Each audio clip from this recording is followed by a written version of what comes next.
Hi everyone. I hope everyone had a great Thanksgiving this past Thursday. So this is going to be a Young Voices forum, and we are very excited to bring to you Claudia Rosett.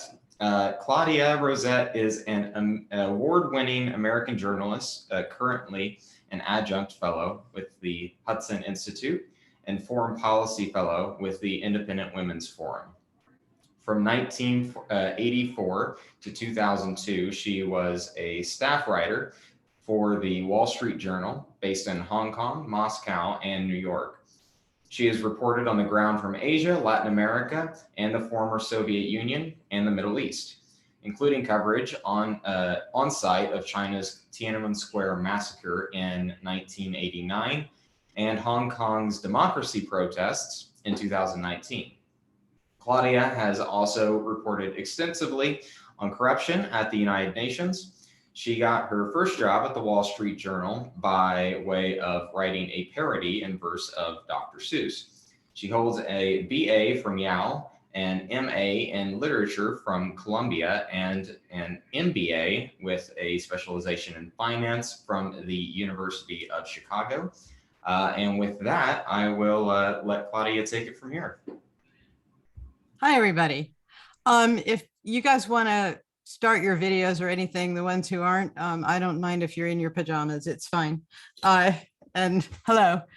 I wanted to start by giving a little background because I don't know how much you actually know about journalism, if you're in journalism school or what you're doing. But I actually date back to the days where when I started doing it, we used a thing called a typewriter.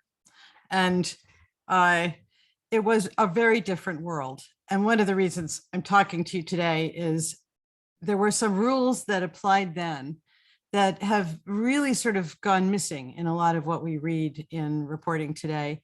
Hey, the great baseball cap. Hi, Alex. And they will serve you well. This is a talk I would actually give to whatever part of the political spectrum you are on. But if you happen to be conservative, you're going to have to be especially good at what you do. Because if you want to work for any major news organization, they're probably not going to hire you for your political views. They're going to hire you if they do because you're a really good reporter. That's something where people in the end know it when they see it. And that's kind of where what I'm driving at today.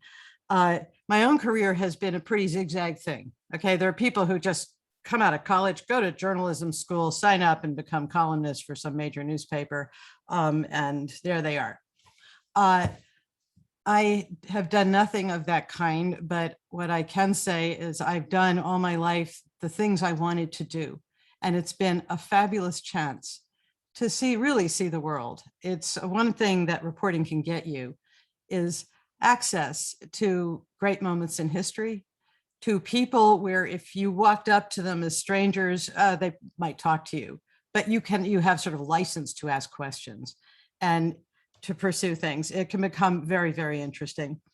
And I want to set out a few rules and then tell a few stories that maybe illustrate them. One basic thing to probably take into account is why would you want to be a journalist? Am I allowed to ask a question of our group at this point? Anyone want to tell me why do you want to be a journalist? Okay, well, maybe we could get to that in the Q&A, but I will tell you this. If you think you're going to do it for the money, you're crazy. No, don't even think about it. Okay, it's not going to do that for you. You can make a living. You can get paid to do something you really like to do. But are you doing it to save the world? Very delusional idea. You're probably not going to save the world. The world is large, okay? You can make a difference every now and then, but it's actually quite dangerous to go on the assumption that you're there to save the world.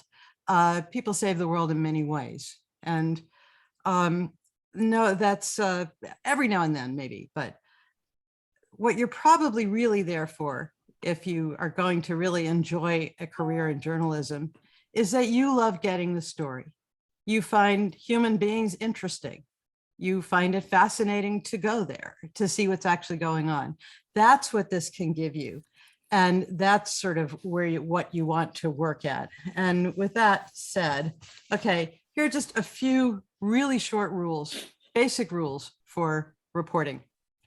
I asked around among some of my geriatric set, what is it that your generation is interested in?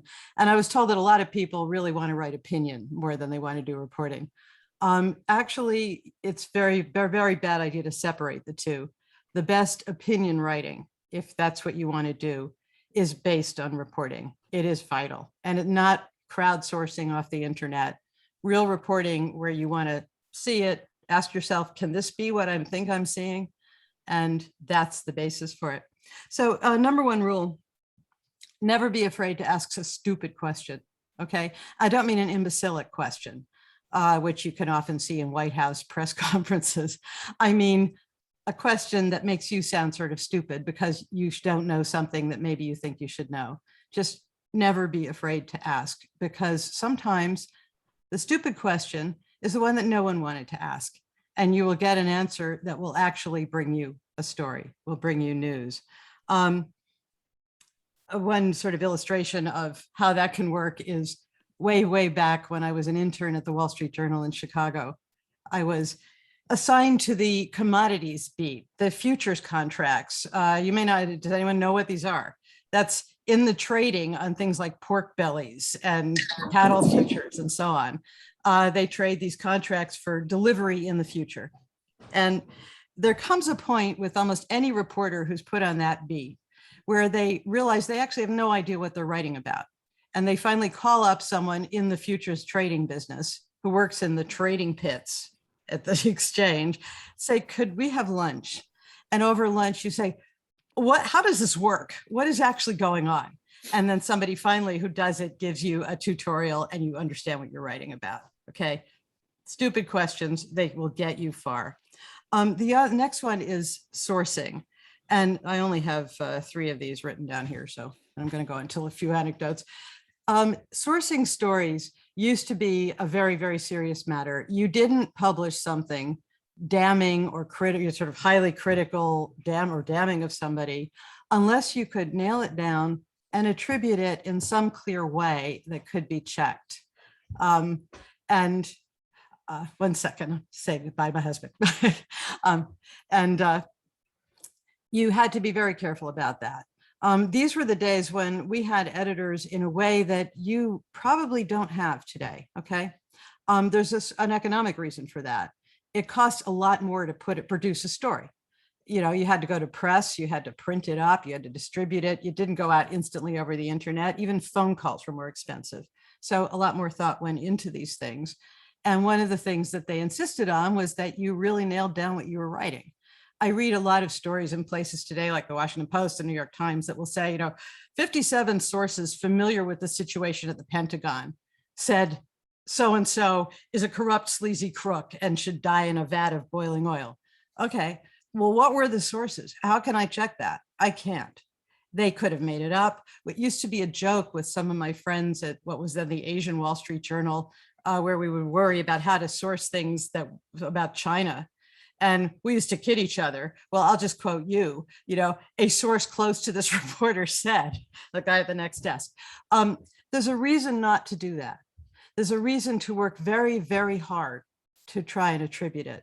The biggest reason is that you could be wrong. Sources have their own incentives, and you always have to factor that in. Why is somebody telling you something? Okay. I would actually argue on the conservative side of the spectrum, you have an advantage in this, in the sense that conservatives tend to ask, what is the motivation? How do incentives work? How do people respond? You're used to thinking that way. And that will get you far. Why is somebody telling me this? What's his agenda? Okay. One of the things that attribution does is it lets everybody who reads your story check that. I can tell you a very specific story about a moment like that. About 17 years ago, I was reporting on a story of corruption at the United Nations. And it was clear that the son of the Secretary General, then Kofi Annan, had taken payments from a corrupt company for doing UN business. Okay, it was a dirty money story. Except it wasn't clear how long he'd gone on taking them. This was a matter of some importance. The story depended on that. And I was having tea with someone close to the situation who mentioned to me a date. And I thought, whoa, that's what I'm after. But it was an off the record conversation. I couldn't quote this person. I had agreed that I wouldn't quote her. And I think I can give the gender these days, but nothing more. So what to do? I could have gone under the current rules of reporting. I could have just gone and said, a source familiar with the situation says X, and then written it. Okay, story's out there. But the story doesn't rest on anything solid. It's speculation that you're printing. It's rumor, effectively. Well, I went round and round and round. I was, what to do. I finally did the most obvious thing in the way of stupid questions, which was, I thought that the UN would never confirm this, but I finally emailed the spokesman at the UN. And I said, is this accurate? Is this date the date on which the final payment went through? And to my complete surprise, and this is why it's always worth asking that stupid question, spokesman said, yeah, actually, that's true. He confirmed it. So bang, I had it on the record confirmed. It was a hell of a story. Nail it down. And then finally, and this one I don't see in a lot of press conferences where the reporters disagree with the person they're interviewing, but this is basic. When you are interviewing somebody, no matter how much you might dislike this person or disagree with the person, be polite. It's vital. Be professional.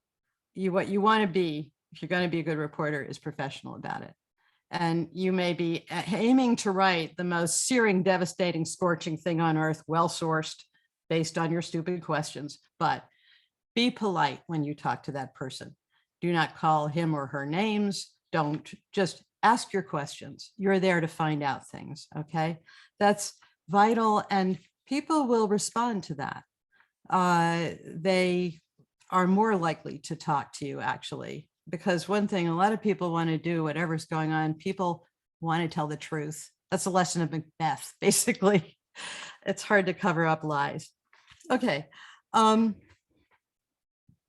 There is a poem I wanted to recommend to you to do with reporting, which has been sort of, when I came across it way back in the early 90s, I thought this sums up a lot about the journalism business at its most interesting.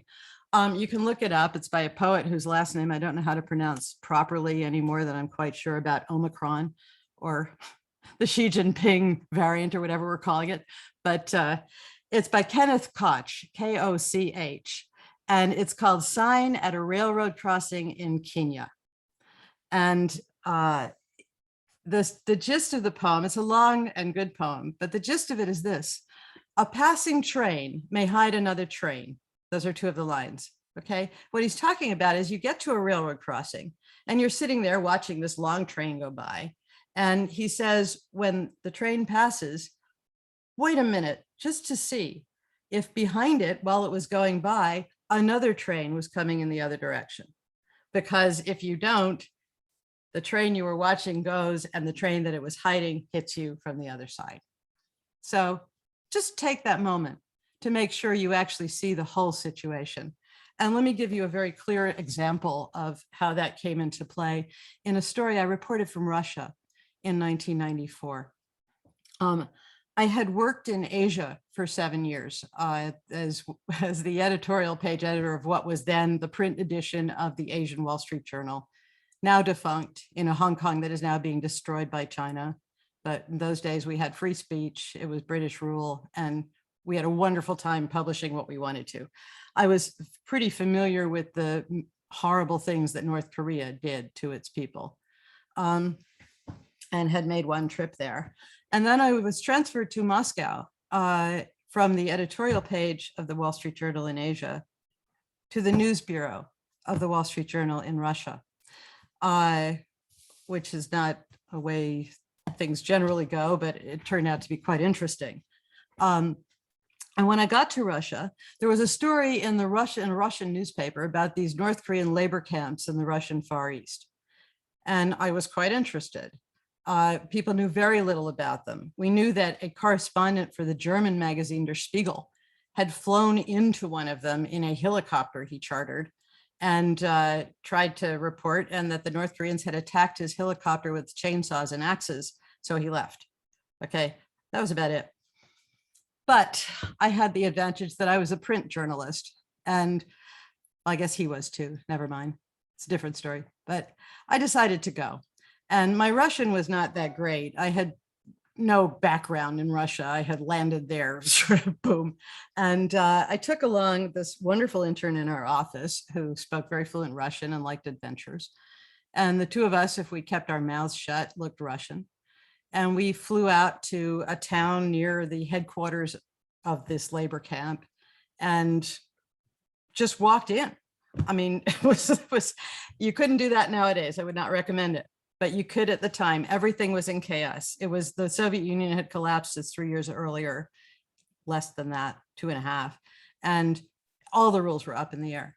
Okay, when I went out there were indeed North Koreans working in slave labor conditions with no socks in the snow in this horrible, isolated part of Russia, logging the forests of the Russian Far East, shipping the wood out for hard currency to Japan, places like that.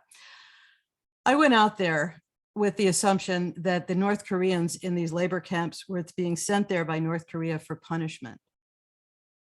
Okay. We would consider it terrible punishment to be living in such a place. They were dying doing their work there. It was miserable conditions. What I discovered when I tracked down some of the North Koreans who were defecting from these camps into Russia was that they weren't being sent to these camps as punishment. Conditions in North Korea were so bad that they were actually bribing people in the North Korean communist government for what they saw as the privilege of being able to go and work in a labor camp in the Russian Far East. Okay, that was the deeper story. That's the passing train may hide another train. Had I not gone there, had I not then found people who were running away from these camps into what they saw as the free country of Russia, and one of them asked me the most poignant question I think I've ever heard. He said, sitting in this safe house, because the Russians would track them down, return them to the North Koreans, who sometimes murdered them in the consulate in the Russian city of Khabarovsk, which was the closest place near the rail line where they were running away. This guy who was in hiding, a North Korean who had run from one of these camps, having described to me how he had bribed his way to get there by using his influence with, he had some party connection in North Korea, to buy sticks of chewing gum at the hard currency store there, which he brought with him as his capital to start trading so he could run away inside Russia. He looks around this miserable safe house and says, is it true that America is even better than this? So that's where a passing train may hide another train. Now, let me give you a story about an ethical dilemma that can arise, because if you want to go and see the world, especially once travel becomes a little easier and you don't need to prove that you have not been exposed to the, whatever you want to call the virus, every place you go, it was a lot easier. 20 years ago, you could get on a bus. I did this. It was fascinating, in Turkey, and ride it into Syria and go across to Palmyra, where ISIS a few years back was eviscerating people in the public square. And then you could go back, have a nice dinner in Damascus, and catch a taxi to Beirut. I wouldn't recommend doing that today. 2 years ago, you could fly into Hong Kong and talk with people in their democracy movement. I did that. I love that city. When they had the huge protest 2 years ago, I had to go back and see it. Today, you probably couldn't get in. And if you wrote what you really saw or knew, you would possibly end up as an international incident in prison along with a lot of other people. But the ethical dilemma, and this is where I want to sort of give you an idea. Reporting in the United States we have all these magnificent domestic quarrels. You know, what should be done with transgender bathrooms? What should we do with the endless pronoun controversies and the cultural this? These things are hugely important. We are the world's super tanker. Okay, we're huge. We matter. And our domestic disputes matter to the world because they spill over in all sorts of very consequential ways. But it's also useful to put it in perspective. Around 1990, when I was working in Asia, the Wall Street Journal brought me back. My editor sent me to a women's conference, journalism conference in Washington. Okay, it was, you know, how are women doing these days? And we're sitting there in a ballroom of a Washington hotel, and all these famous women TV reporters are up there, Diane Sawyer and Adria Mitchell, and I don't even know. People have probably since retired, but they're all talking about how many women get bylines on page one or headline stories and how much they're paid and all of this. And I'm sitting there thinking, actually, while this matters, it's nice to get paid well and all these things. Is this that interesting? And next to me was this woman from Leningrad, which we now call St. Petersburg, okay, the Soviet Union. This was just before its collapse. And she was dressed in really bad. I mean, she clearly couldn't afford good clothes. She was wearing stuff from Russia. She was sitting there listening. And she finally leaned over and said to me, she said, I have a problem they're not talking about. I said, what's your problem? She said, well, we took huge risks to back reformers in Leningrad. She'd been a journalist working for the Soviet press where there was no freedom, and then it began sort of opening up. They had more latitude. She said, we backed these reformers and we wrote about all the corruption under the party. Now some of these reformers have power and they're turning out to be just as corrupt as the people we were criticizing. What do we do? And I thought, well, now there's the question they ought to be discussing on the stage, because that is an interesting question. And what I said to her was that that has to be your judgment call. It's your neck on the line. It's a good thing to tell the truth, but I can't advise you. I'm not living there in danger of it. A few years later, I was. And I could tell you people are being blown away on their doorsteps for writing things like that. But that's where journalism gets really real and interesting and serious. And while it's always worth fighting with your editor to get paid more, these are sort of the big questions.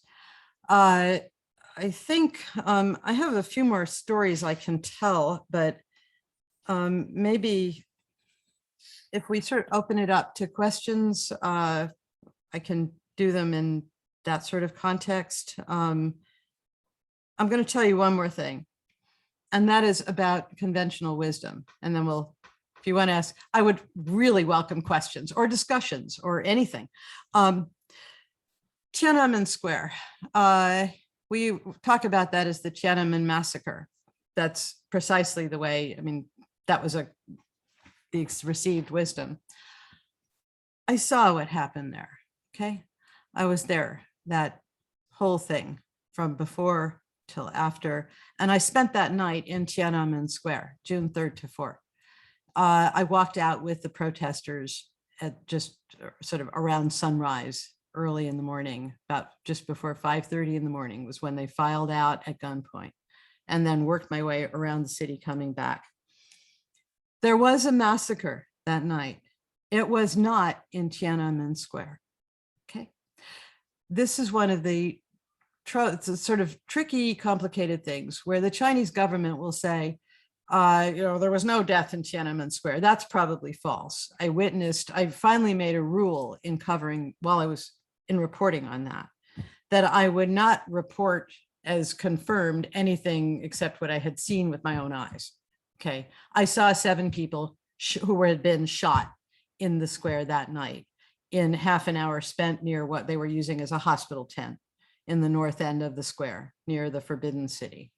So I can tell you for a certainty, I saw 7 people who'd been shot. I saw a lot of tracer bullets. There was a lot of shooting that went on periodically during that night in that square.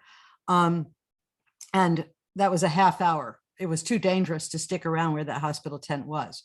I took photographs with a Canon Sure Shot. I was working for a paper that didn't use picture photographs. I had an amateur camera, of a guy who probably died. He was shot in the stomach. That's not a good place to get shot when there's no ready serious medical attention. But the place where people probably died in huge numbers was in one of the main avenues leading into the square. That's where they were bottled up. I could detail it for you. It would take too long.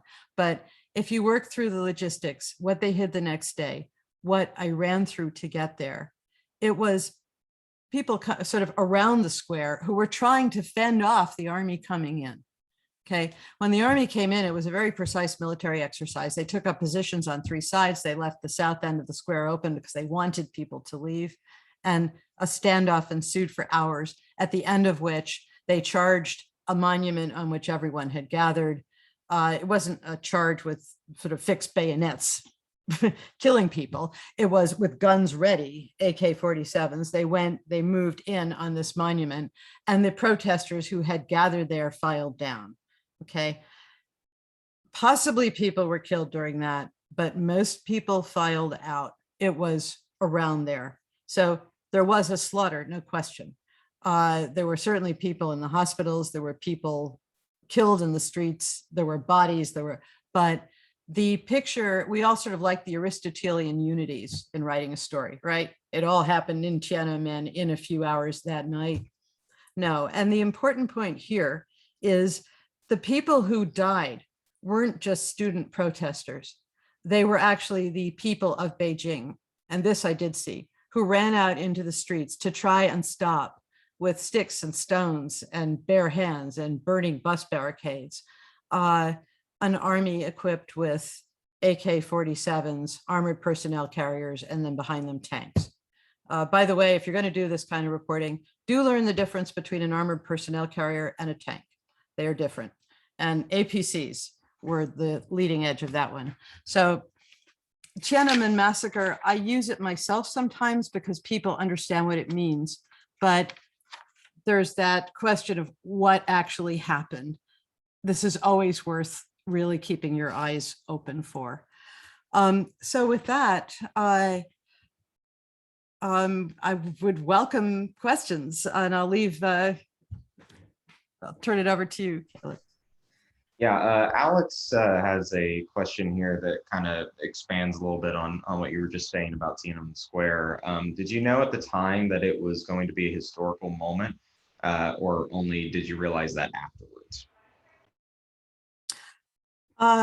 When I said that if you lean conservative in your views, you may have an advantage because you tend to look at motivations and why people do things and how they really work more than what you wish they were.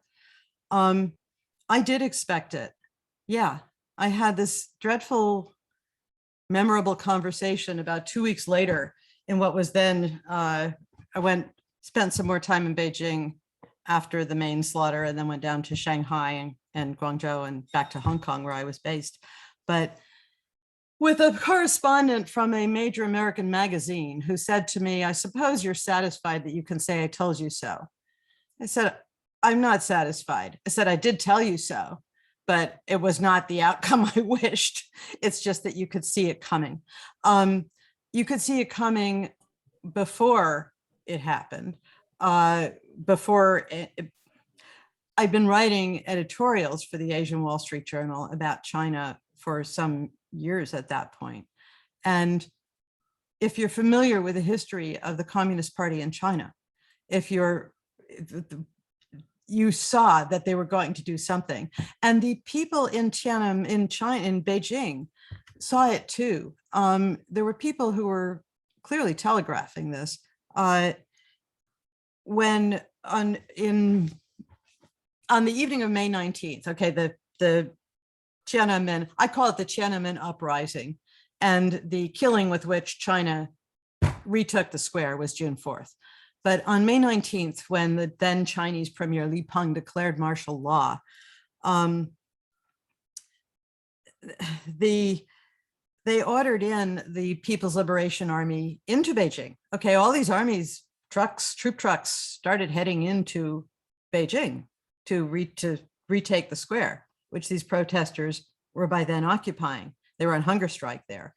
And all these people from just all around the edge of Beijing came rushing out of their homes and surrounded these troop trucks. They blocked the underpasses of the ring roads around the city to stop the army moving in. And the army stopped, okay? It stopped. And there was this bizarre scene for several nights of all these troop trucks with these troops in them, surrounded by people at the underpasses. And I and some of my colleagues got in the habit of going around. We would use the Wall Street Journal's bureau car to sort of look at these places at 3 and 4 in the morning, or are they still there? And interview the people who were surrounding these troop trucks and so on. And a few nights into it came the moment when the troop trucks withdrew. We were standing there talking with a group of people surrounding one at one of these overpasses. And suddenly they start up the engines and the trucks drive away. And I put this in the story I wrote on that night. At that point, I was filing like every other day because the Journal knew this was a huge story. I was writing op-eds, but they were reported op-eds. And they were running a lot of them, which they usually don't do. It's usually one thing, a topic, and then they move on. But this they were following as a real story. Also, that was a different set of news priorities in those days. Anyway, I asked the people who were still there. They didn't leave. It's 4 in the morning and they're sitting there at an underpass where the troop truck's gone. I said, why are you still here? They said, we know they're coming back. Okay. A few nights before June 3rd, I was talking with the hotel manager. I was staying at a hotel there where the manager had to deal with the local staff. Okay. And they had been highly sympathetic to the protesters. They'd been sending food to the protesters. And I got back from one of these excursions around the city late at night and had a drink with him. There's a lot of 4 in the morning stuff during that. It's a sleepless time. And he said to me, you want to watch out. He said, the wind just turned. They've started sending food to the troops who are still around the city. And they know that the wind has changed. Something has changed. Orders are going to come down. And when it happened, it can happen. So yes, I knew. Well, one reason there should have been more Western press based in Asia in Beijing that night. I mean, there were a lot. And there were a lot of reporters who had come out with Mikhail Gorbachev from Russia and then stayed on. Their newspapers or magazines wanted them to stick around Beijing because that was the big story. There was a wedding of a journalist in Hong Kong that weekend. Some people went down to the wedding. It was clear you shouldn't go to that wedding. You should stick around. But so could you see it coming? Yes. If you talked with people who had a reason to really keep their ears on the ground or were part of the local scene, they knew. It was also, you could infer that it was coming. China was not, the Communist Party was not going to let it stand. It was the most heartbreaking and haunting story I've ever been privileged to cover. But yeah, maybe a way of applying that going forward is people talk to each other. And one of the reasons to go there, okay, they say different things online from what they say direct. Okay, the virtual world is a strange world. I mean, this stuff behind me, is that a backdrop I conjure up and I could replace it with the main hall in the Kremlin, or is that really where I work? Okay, you could probably guess, but there's a virtual world that's a much more watery, fluid place than when you actually go there.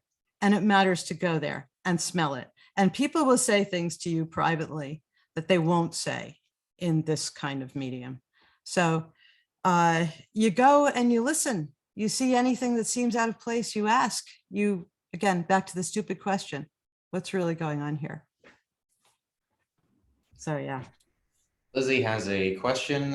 What is your opinion of some journals or news platforms that they report some unusual and even ridiculous anecdotes to make generalization of a population?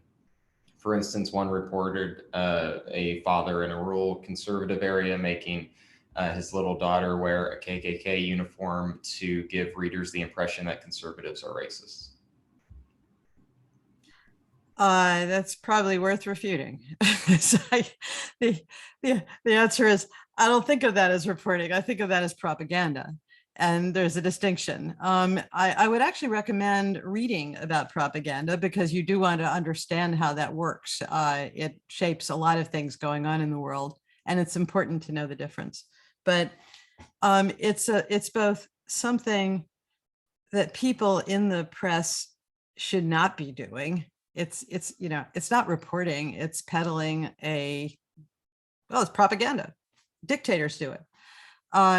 It's also something to try and avoid yourself. I mean, one of the dangers of sort of preaching anything about reporting, I prefer the word reporting to journalism, it's more of a real word, is that you'll make mistakes yourself. You're prey to all the sins and foibles and faults, but you try not to, and try to resist that temptation yourself. Again, what you want to cultivate, and this really will serve you well, is a reputation as someone where people might not like your opinions about how the world works, but they will respect the fact that you are that you are careful about your facts, that you document what you say, that you don't take one thing and then just extrapolate it to be everything, unless you can point to the real legs, unless you can say, here's why we know this is representative. So I wouldn't even call it reporting. May I just add one other thing? It's also important to, words matter. I mean, you might have been assigned George Orwell's essay on politics in the English language. Go back and read it again. In fact, keep it on the shelf, or you can pull it up online and reread it at least once a year. Okay. Words matter. And in that respect, I hate the word social media. I mean, does either one of those two words mean anything? We know what we're talking about, and we all have to use it because it is understood sort of what it roughly refers to. But when we used to call it the press, you're talking about, there was a connotation there of a real machine. It made a noise. It smelled like ink. It was exciting. It features in old black and white movies, with the newspapers going up the thing. Try to avoid getting into those sort of windy, empty words where you can. It's social media, yeah, but what are you interested in being? Reporters, essayists? The more specific and concrete you get, the better. Elise has her hand raised, so go ahead and unmute yourself there. Hi, thank you so much. This was so interesting. I have a question about the future of journalism, because it seems that the art of reporting that you describe is vanishing. And I wonder if it will continue, because I mean, I work for the Mercatus Center, and we have Martin Gurry there that talks about post-journalism and how it's like now people instill their opinions into everything, including reporting. And so I'm wondering if you think there's a future for some outlets, and what do you think the future of the industry looks like? Yes, there is a future. I just don't know when it will be. Okay. How do we get to sort of a decent era in journalism? Yeah, things go in cycles. And the one thing you want to be aware of is you're never guaranteed that you'll be living in a free and happy country. I think America is in great peril at the moment. And we've been in great peril before. It's just, don't extrapolate from the fact that we got out of it last time that we will again. It took a lot of work. It takes a lot of sweat. It takes an enormous amount of determination. It takes something like what Winston Churchill brought to bear when he was faced with Dunkirk and said, well, damn it, we're going to bring home the expeditionary force and win the war. That took 6 years. But that said, things do tend to go in cycles. The pendulum swings, and right now, whatever we call journalism is in a ghastly state. I mean, it really is. Opinion is not reporting. It has its role, but it needs to be attached to something. In the 19th century, we had the era of so-called yellow journalism, bucket shop. It was sort of every newspaper had political loyalties. and they really served whoever owned the newspaper. They were in the business of making sure that person's business interests were protected and so on. How did the Wall Street Journal come into being, which was where I worked for 17 years? Mr.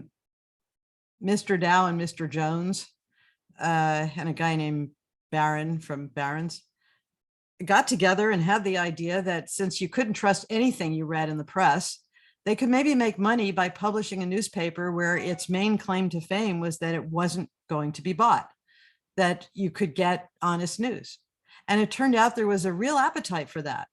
And they published a very successful newspaper. And that was the Journal's big selling point. They were not in somebody's pocket. That should still be a selling point. I think there's a tremendous craving out there in the public for honest news. We've had this huge technological change, which went from, as I said, when I started this, when I first began doing reporting, I was sitting there with an Underwood typewriter and actually using scissors and Scotch tape. Then we went to the era where I was hand hyphenating on a computer in 1993. Okay. Then we got Windows. Then now we have this. And this has just churned up the news business in an enormous way. Everybody had to figure out again how to monetize, how to capture profits when suddenly all the stuff was out there. We're in the very interesting position now that endless data is available, but human beings still have to figure out what it means. The question, I had what I think was the best editor alive when I covered Tiananmen Square, the late Bob Bartley, who was the editorial page editor of the Journal. When I got back to my hotel, I called him because I was afraid they were going to cut the lines and said, I'm going to dictate the story to you, then I'll go write it up. And he said, okay, start with the high point. So I gave him what I'd seen. And then he said, and this was the big question for the opinion side, what does it mean? And my first thought was, God, read Dostoevsky. What does it mean? You've just seen the world's most populous nation, millions of people rise up and demand something where 6 months ago everyone was afraid to say anything about it. And they've just been gunned down by their own army in the central square of their republic, People's Republic, unfortunately. But I said, well, here's what I think it means. And that became the end of the story. Okay. That's, anyway, the Wall Street Journal, how does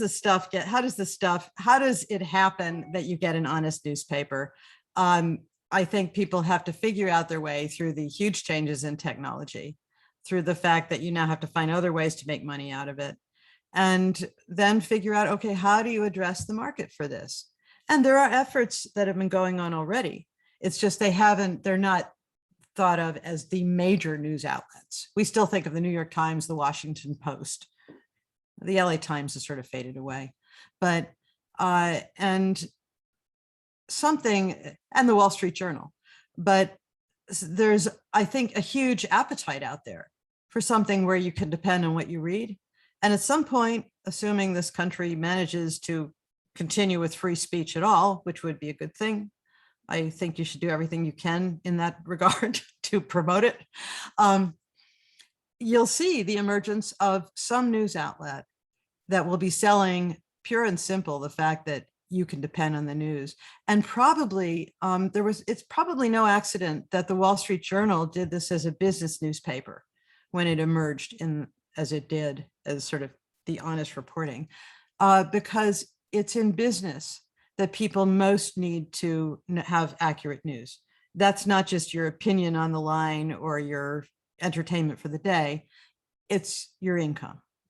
And people think hard when that starts to be affected, the way they're thinking hard right now when they fill up at the gas pump.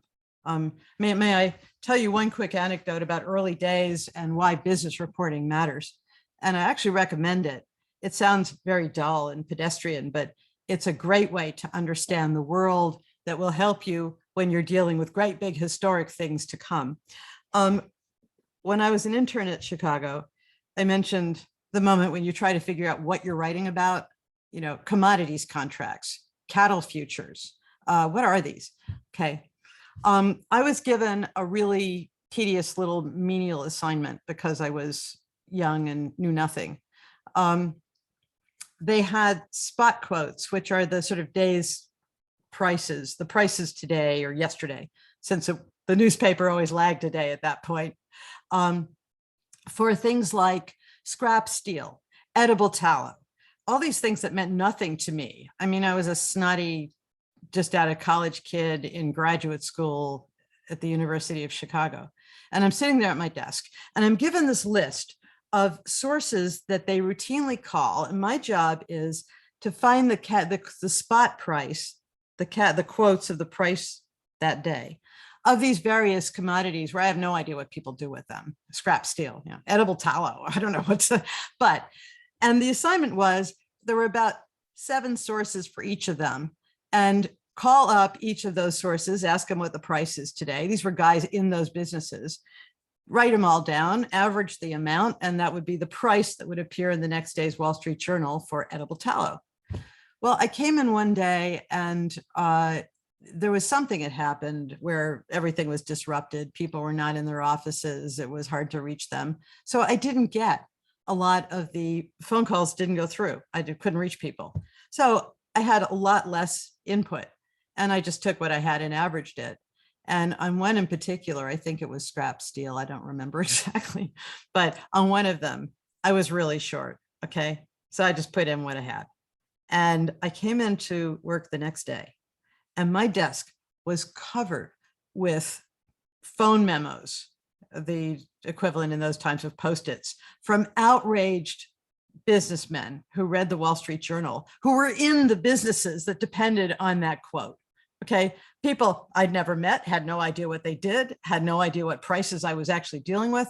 And I suddenly realized that while it was nothing to me, there were guys whose entire living depended on the prices that I was averaging in that list and they were putting in the paper the next day.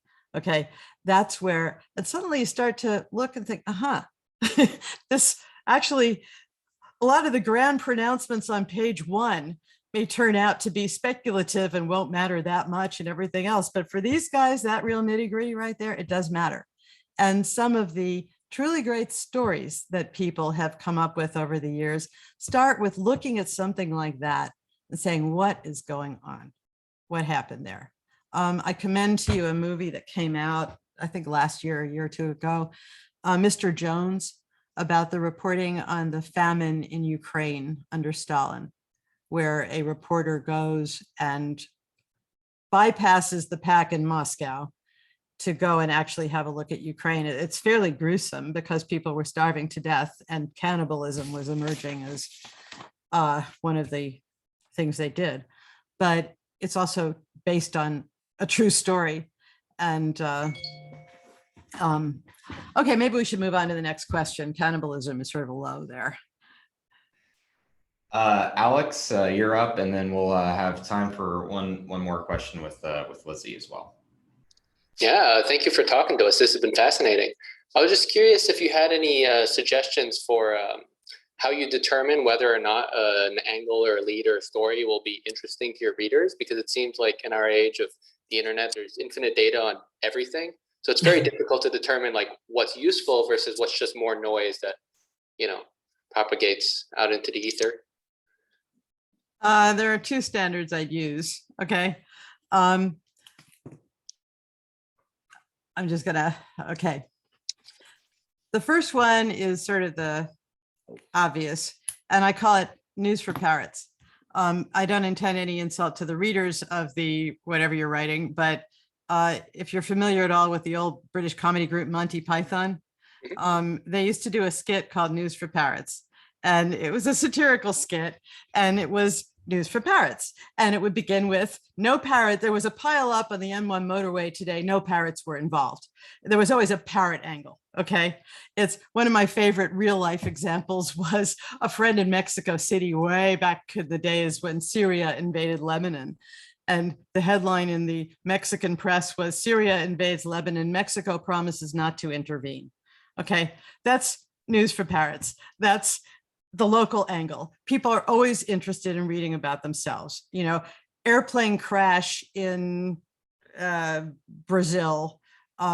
Nobody from local town was on plane. Okay, that's the thing that people tend to add to get for the local angle. It's the way when we're reading stories about the latest virus variant, and one of the things you'll keep seeing is, has it come to America yet? You know, where is it relative to us? So that very often is something of a guide. You want to just connect it to your readers. You know, here's some reason why you might be interested. That would be one thing. On the other hand, I wouldn't take it too far. The other standard is what they used to call your gut, your instinct. And that is, on that one, that's where I would say, read widely, be curious about the world, talk to people you find wise, ask them questions without being worried that you don't look clever yourself, learn things. Because that's partly just looking at something and sometimes saying, nobody else seems to be paying attention to this. And I'm not sure that it matters that much, but to me, it's compelling in some way. Why? And then figure it out. And sometimes you may be onto something that really isn't much of a story. You may just be looking at something that interests you, but pardon me. Can I give you just a quick example? And I give this, okay, I've been in this racket for decades. So it's not like I do this every day, but one moment when that rewarded me, that impulse was very rewarding, was when the US went into Iraq, or as the debate was going on in 2002 over whether to go and overthrow Saddam Hussein. I was looking at economies of dictatorships around the world, because dictators very often, well, the sort of fancy things they do get attention, fancy, a horrible thing, the grotesque things, when they torture people and kill them, that makes headlines. But very often, one of the main means of control in dictatorships is people's living. You know, you have to feed your kids. You want to get ahead, or, you know, it's, so you look at how they control that. You will learn a lot about the rest. You'll learn how they do it mechanically, how they do it on the ground. That will lead you to stories that are bigger. In this case, I was looking at the economy of Iraq, and it seemed to consist almost entirely of this huge UN program, aid program called Oil for Food. Okay. You can look it up if you like. And I was sort of, what is this program? It didn't seem to quite fit the way that usual aid programs work. And I began looking at it, and the moment of epiphany with that, because it became what I did for the next 5 years. It was basically the trail into a termite mound, the size of, I began looking at it and I thought, this doesn't add up. It was well known that there was enormous corruption in Iraq. Okay, that was well covered. What no one was making a connection with was that the UN was part of it. They were complicit. They were collecting a percentage of the money that Saddam was taking in. They were covering up the immense corruption that was going on. And it turned into something where the more I looked into it, the more every corrupt aspect, possibility that I could think of, they were doing. Okay. But that was something where I sat there in a real sweat before I began writing about it, thinking, have I got this right? You know, all these people have been writing about this, but they've been writing about corruption and been writing about Iraq, but they haven't put it together this way. Am I right? That goes back to the sourcing. You know, there were all these, UN was being very, very secretive. They were giving answers that didn't add up. I had one crazy phone call with someone in their treasury department where I said, I can't make your numbers add up. And she said, they don't. I just said, okay. But it's that. And again, don't assume that because your instinct says this is big, that it is. You could be wrong. Double check it. Get into that cold sweat. Make sure you've got it right if you're going to start accusing people of things. But I will tell you, the moment when I knew it was bad, I knew this thing had to be big, was the head of that program was a fellow named Benon Savan, who I think is still living on Cyprus. There was an indictment brought against him in New York years ago. He was already on Cyprus when it came out. But he was still in New York, and the UN was still running this program. And we were invited by CNN International to be on a panel together. And here was the moment. This is the kind of thing you watch for. We were talking about this, and he began denying accusations I had not made. That got my attention. Okay. Those are things you pay attention to, because why do it? Why deny it if nobody said you did it? It's okay. It turned out, in fact, according to, he says to this day, he maintains innocence, but in the charges against him, in the records that came out from investigations and the documents that spilled out of Baghdad, yeah, the things he was denying he did, looks like he did. So anyway, and you have one more. Thank you. One more question. Lizzie, you're up. Okay, so thank you very much. So I actually have a question about like the news media impact on people's like point of view of the world, especially like on, you know, some sort of like biased news articles that will have the impact on people's life. So what I mean by that was like some people might argue that people choose what they want to read. So it's not the journalist's responsibility.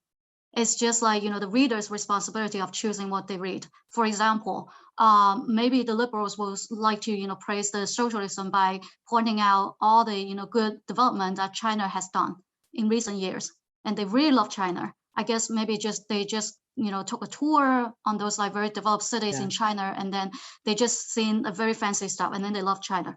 But also people on the right, they might tend to deny all the economic development that China has done these recent years, and even deny globalization. And their image about China is like really outdated. That's my impression when I try to talk to Americans in general. So I guess that might have something to do with, you know, what news platforms that they choose to, you know, watch and read, right? But at some point, I don't think that's a satisfying answer.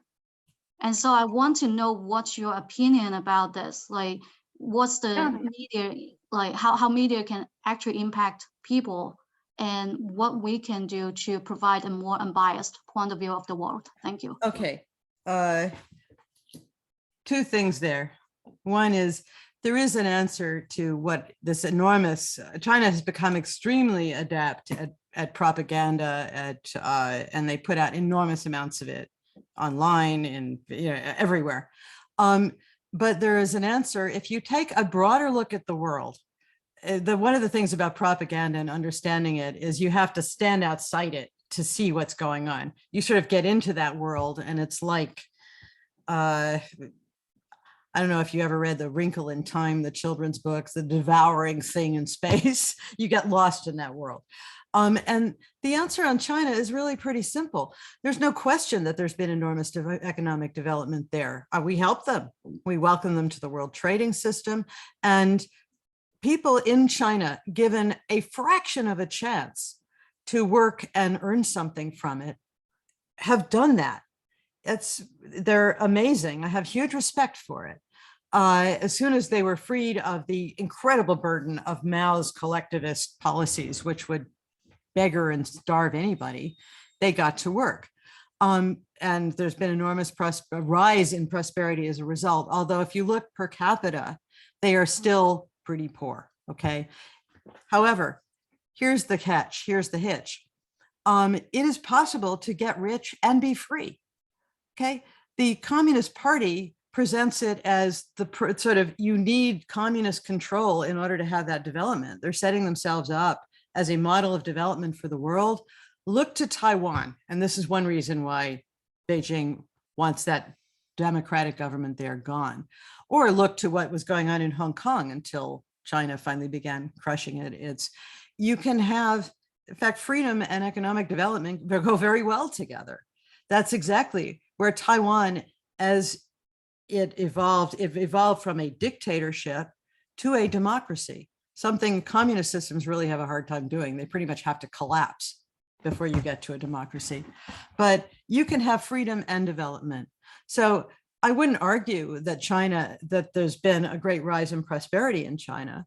I would actually say it's no thanks to the Communist Party. It's been despite the Communist Party, which exists basically to collect tolls from the people who live under it. which is one of the reasons they're not allowed free speech, that they get disappeared when they speak up or do things like that. So that's the, look at the bigger picture. Okay, when they say, look at the great prosperity we've delivered, there is also a prosperity of the human spirit. People, again, it's an old thing, but look at the way that people walk when they migrate, when they decide I'm going to flee my country and go somewhere else. They almost invariably go to a freer country. I don't see queues of immigrants lining up outside China to get in. I do see them here. So there's that. But the other thing is, you can make an argument for years and it seems that nobody's listening. Okay. Milton Friedman did this back when he began arguing for free markets. No university would hire him. Nobody wanted to hear it. Socialism was very fashionable at that sort of way back in the 50s and so on. He just kept at it. He made that argument and made that argument. He produced the evidence, he produced the facts, and ultimately he won the Nobel Prize. He got world attention. Okay, that has now faded. I wish there were another one on tap.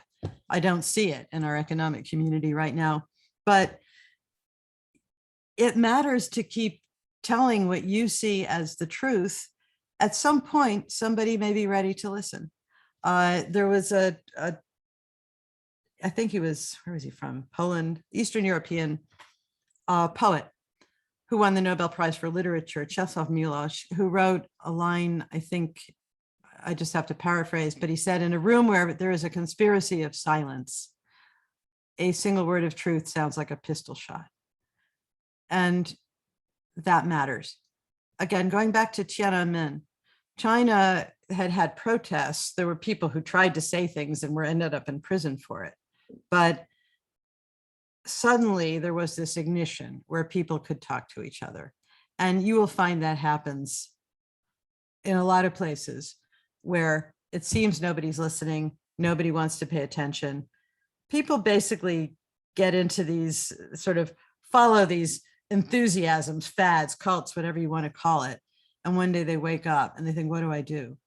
And they're ready to listen. So that's the answer, is I think you just keep going. You keep reporting what you think is true. You do it professionally, you do it politely, you do it as carefully as you can. You try and keep your audience interested, and you try and follow your instincts, and you make some bargain between them. And I commend to you again, if you have a question about something and it isn't making sense to you, don't assume that's because you're stupid. Assume it's because you might be seeing something that other people aren't, and ask the stupid question.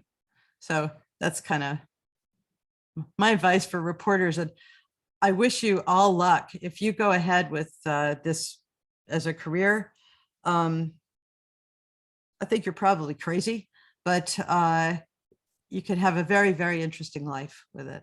And don't busy yourself with saving the planet, busy yourself with doing a really great job of reporting the important stories, and you might just make a difference. Claudia, I appreciate it, and I want to thank you for taking the time to speak to all of our writers and contributors here today, and thank everyone for joining us. This has been a really great forum, and please come back next time for the next time we have our next Young Voices Forum. Thanks, everyone. Thank you so much, Claudia. Oh, it was a pleasure. Thank you all. Thank you for your time today, for coming to this. Take care. Good luck.